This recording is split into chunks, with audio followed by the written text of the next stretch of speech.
ओम शांति। राजयोग के part first में हमने 2 प्रश्नों के उत्तर जाने थे। पहला था मेडिटेशन और प्रार्थना में क्या अंतर है, और दूसरा सहज राजयोग किस तरह से किया जाता है।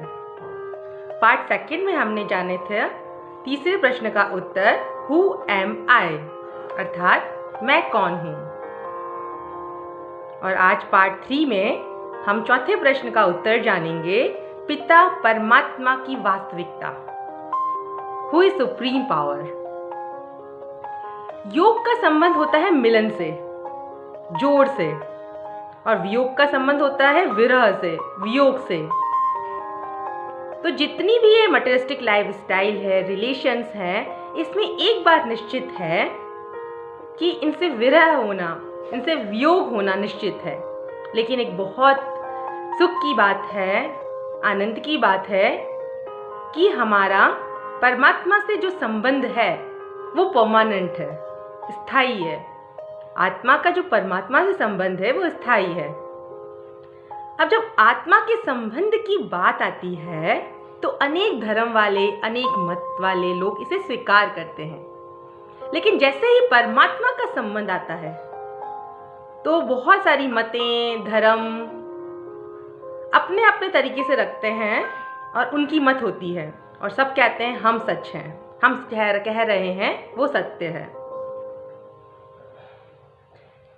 बहुत सारे मत, बहुत सारे धर्म अपने अपने तरीके से ईश्वर को बताते हैं। कोई कहता है प्रकृति परमेश्वर है, कोई कहता है आत्मा परमेश्वर है, कोई कहता है साकार ईश्वर है, कोई कहता है निराकार ईश्वर है, कोई कहता है ब्रह्म ईश्वर है, कोई कहता है कण कण में व्यापक है, और कोई कहता है ही नहीं। लेकिन सत्य तो हमेशा एक ही होता है ना। इसके लिए एक छोटी सी घटना कि एक बार 6 व्यक्तियों के आंखों के ऊपर पट्टी बांध दी गई और उन्हें हाथी के पास ले जाया गया। अब एक व्यक्ति उसकी पूंछ को छूता है और कहता है ये तो कोई रस्सी है। दूसरा व्यक्ति उसके पैर को छूता है और कहता है ये तो कोई खंबा है। तीसरा व्यक्ति उसके पेट को छूता है और कहता है ये तो कोई दीवार है। चौथा व्यक्ति उसके कान को छूता है और कहता है यह तो कोई पंखा है। पांचवा व्यक्ति उसकी सूंड को छूता है और कहता है यह तो कोई पेड़ का तना है। और छठा व्यक्ति उसके हाथी दांत को छूता है और कहता है यह नली है। अब हर व्यक्ति, हर मत कहती है कि मैं सही हूं। वो आर्ग्यूमेंट करने लगते हैं और उनका झगड़ा बढ़ता रहता है। तभी वहां से एक व्यक्ति गुजरता है। वो वहां पर आता है और पूछता है क्या हुआ, आप क्यों झगड़ रहे हो। तब हर व्यक्ति कहता है कि जो मैं कह रहा हूं इसके लिए वो सत्य है। तो वो व्यक्ति सबसे पहले उनकी आंखों पर लगी जो पट्टी होती है वो खोलता है और कहता है कि यह हाथी है। आपने इसके अंगों को अपने अपने तरीके से बताया, अपनी अपनी मत दी जो सही है,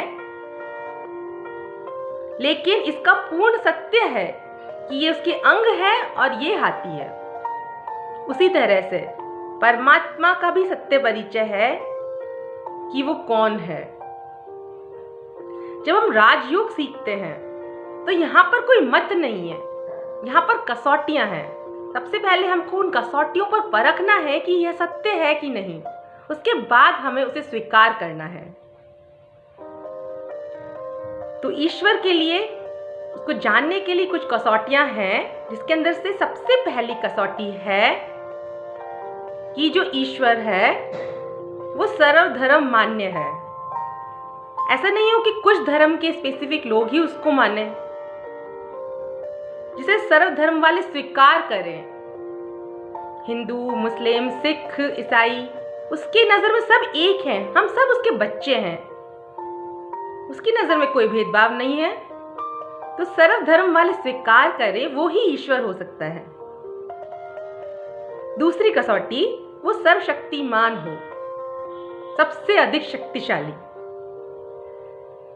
तीसरी कसौटी, वो सर्वोपरि हो, सभी चक्रों से ऊपर,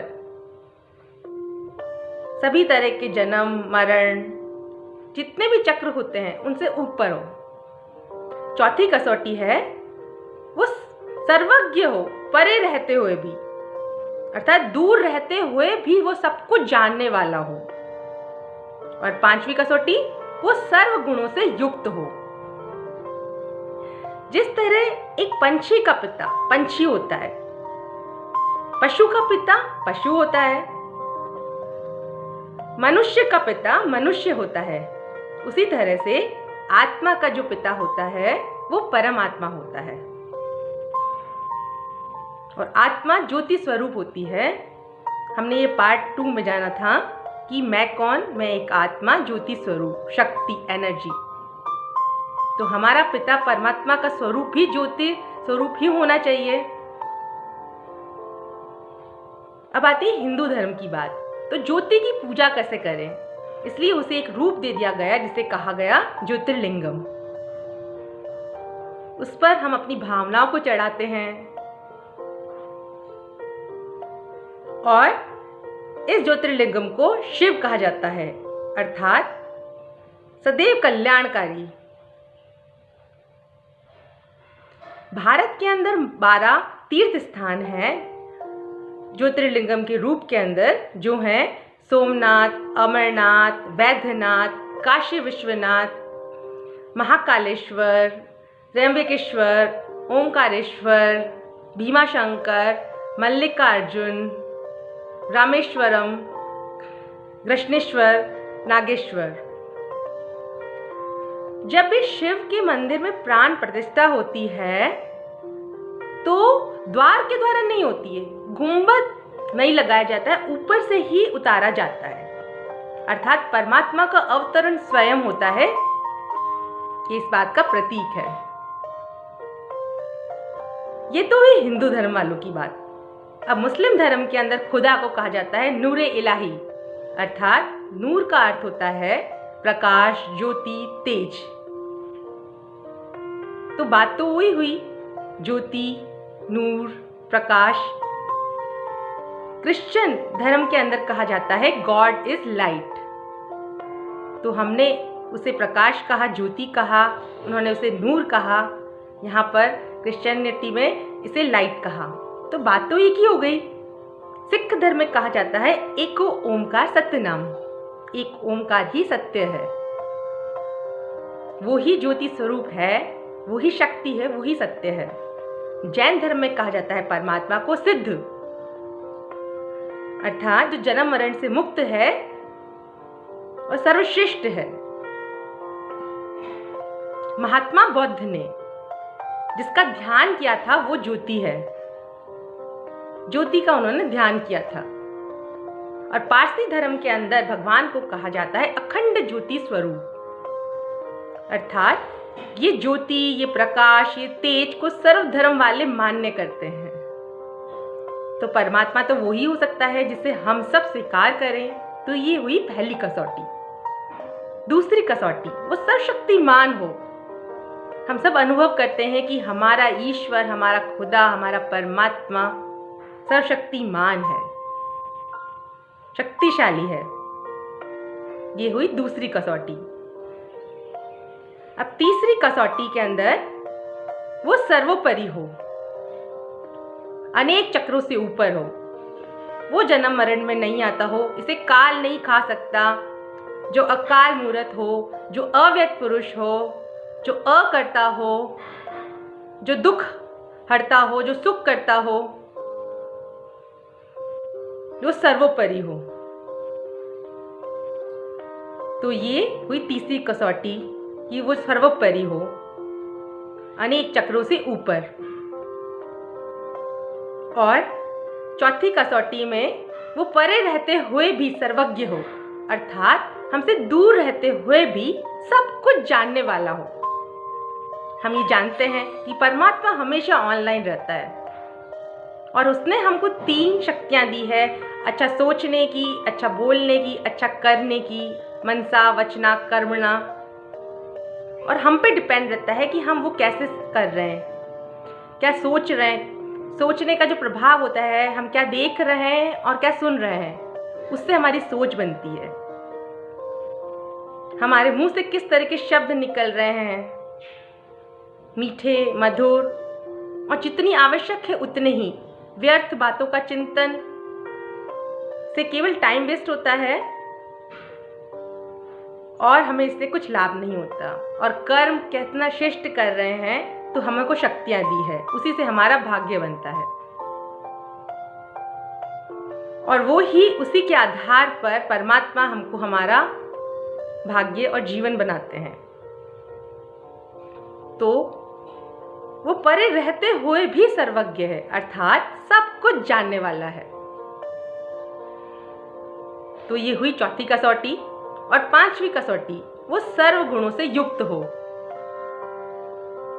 तो ईश्वर परमात्मा खुदा सभी गुणों से युक्त होता है और हम बच्चों को भी वही गुण देता है जो उसमें है। फिर हमारी इच्छा होती है, हमारी मत होती है कि हम क्या स्वीकार करें, क्योंकि लौकिक के अंदर भी पेरेंट्स अपने बच्चों को अच्छे से अच्छा देते हैं। फिर बच्चों की इच्छा होती है कि वो कितना लेते हैं और कितना अपने जीवन के अंदर धारण करते हैं। उसी तरह से परमात्मा भी हमको सभी गुणों से युक्त बनाता है, उसी की तरह। तो ये हुई पांचवी कसौटी। तो ये 5 कसौटियां सर्वधर्म वाले मान्य करें, हमेशा ईश्वर सर्वशक्तिमान स्थिति में हो, सर्वोपरि हो, अनेक चक्रों से ऊपर हो, परे रहते हुए भी सर्वज्ञ हो और सर्व गुणों से युक्त हो। ये हुई हमारी 5 कसौटियां। अब हम इस पे परखेंगे, जानेंगे कि क्या यह सत्य है।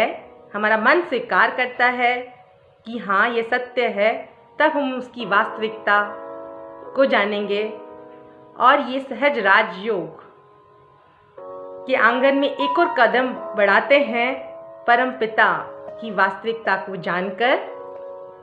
ओम शांति।